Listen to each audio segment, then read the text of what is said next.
Well, solid Tuesday practice. Obviously we had a few guys still, working their way back onto the field. Hayes, Gerald Bowman, were really limited today, but I think we're relatively confident we'll have them back by the end of the week. They both did a lot of movement stuff to loosen things up. Ajane and George Farmer practiced more today, and Soma was still relatively limited. So those were really the main guys from an injury standpoint.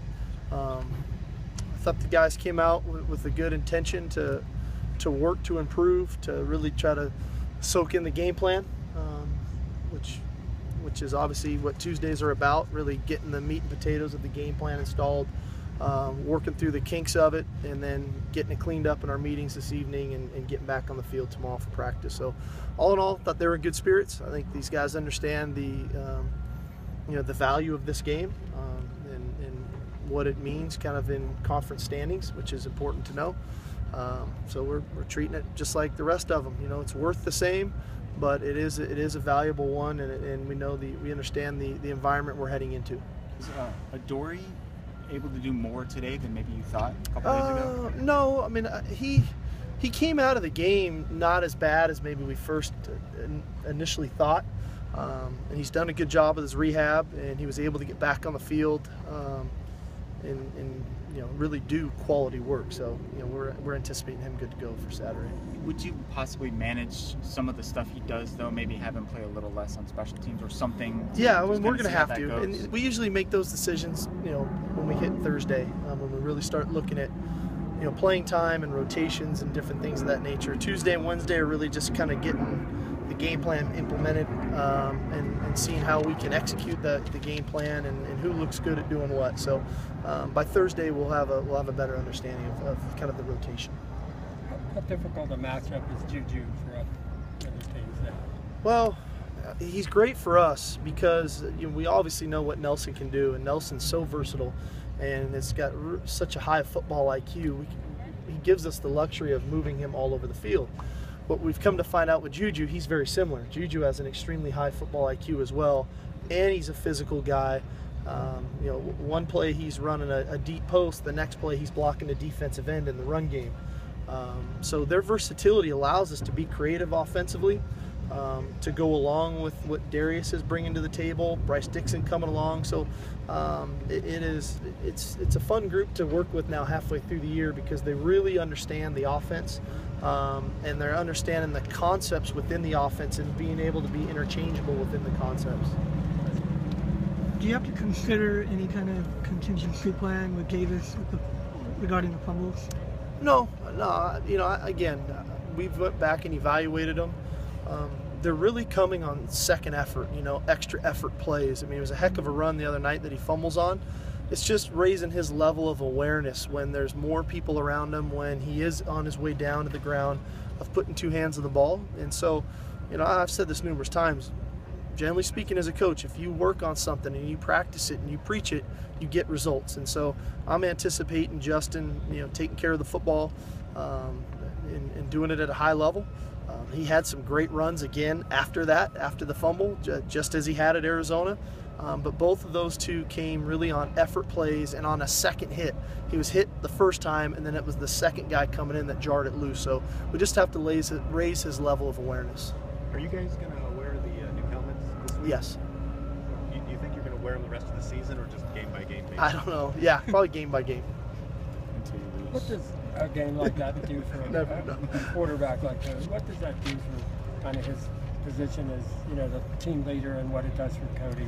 Well, I think what it does, Cody's an awesome teammate, and he brings a great deal of energy every day to practice. He's one of the first guys on the field. He's one of the last guys off the field.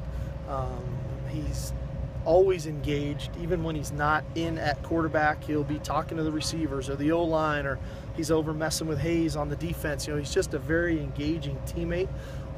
And so I think when his teammates and his peers see him have success like that, I think it really is uplifting for everybody, especially when the ball gets distributed the way it did and a bunch of different guys are catching it and scoring and all those things. So, I think it's a obviously a positive. But the beauty of Cody, you wouldn't know today if he threw 7 touchdowns or didn't play great Saturday. He just brings a really workmanlike attitude every day he comes out on the field and loves being out here with his teammates. How are you preparing to face such a strong Utah defensive front that's like leading in sacks? Yeah. And They're very aggressive. They're very good. They're well coached. Great deal of respect for Coach Whittingham and Coach Sataki, their defensive coordinator. And they've been that way for years. This isn't something new. Utah plays a specific style that, in my opinion, is unique to them with the aggressiveness that they play on the defensive front. They've had great defensive linemen over the years, and Star Lutulele and a bunch of the Krugers and all these different guys. Now it's kind of Nate Orchard's turn to be the lead guy for them. So the best way to prepare for them is we have to go out and execute at a high level. We have to understand what we're going up against and the physicality that it's going to take for us to play with.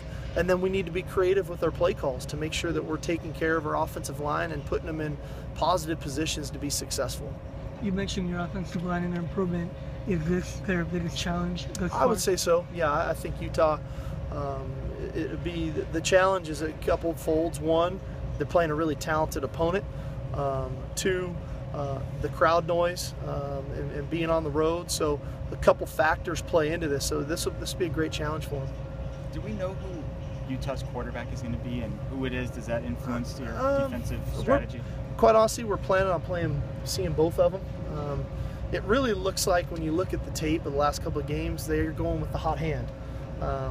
Hopefully neither of them can get too hot, but I would imagine whatever's kind of working for them is what they'll go to more. So you have to prepare for both of them. Whichever one's in the game, we'll be prepared for. There's a chance both of them could be on the field together too. I mean, the Thompson kid is a really athletic guy, could probably play another position, so we're aware of that as well. So we just got to play the hand that we're dealt with whatever they line up in and then go play. Steve, after the game Saturday, you were talking about Cody and about how you're hard on him at practice. Is that something you learned when you recruited him, that he could take that hard? Some kids can't. That's how I've always been, coaching the position. And part of that in the recruiting process is I let that be known. You're going to get coached hard every single day. Fortunately, I knew that about Cody because we recruited him so hard. He knew the type of coach that I was, and I got a glimpse of that in the bowl prep, watching Clay coach him for the Las Vegas Bowl. Clay is a very demanding coach as well. So I think the two of us combined, Cody understands what he's in for every day, as well as Max and Jalen, and we're going to coach those guys hard. It's the most important position in sports, and we need them to play at a high level. At that position, his numbers, just on paper, 18 touchdowns, 1 interception. Do you still want him to be a tad more aggressive? Well, we forced the issue, last week more so than we had in previous weeks, and we really tried to force it against Arizona. It didn't turn out the way we would have liked, so we forced the issue a little bit more last week. We have to still be cognizant of the team and the game plan and what we're trying to get done, but he has the ability to throw it down the field. We've obviously seen that. We saw the throws he made the other night, and when we can do that, in my opinion, that makes us a lot more difficult to stop. We've got a really quality run game going right now that we're confident in. We've got an excellent short to intermediate passing game that we're confident in. And now when we're throwing it down the field, that really sure makes it more difficult on a defense to say, hey, we have to defend all of the field, we have to defend all of the receivers, and we have to defend the run game, which in turn should make us a tougher opponent. Let's do one more.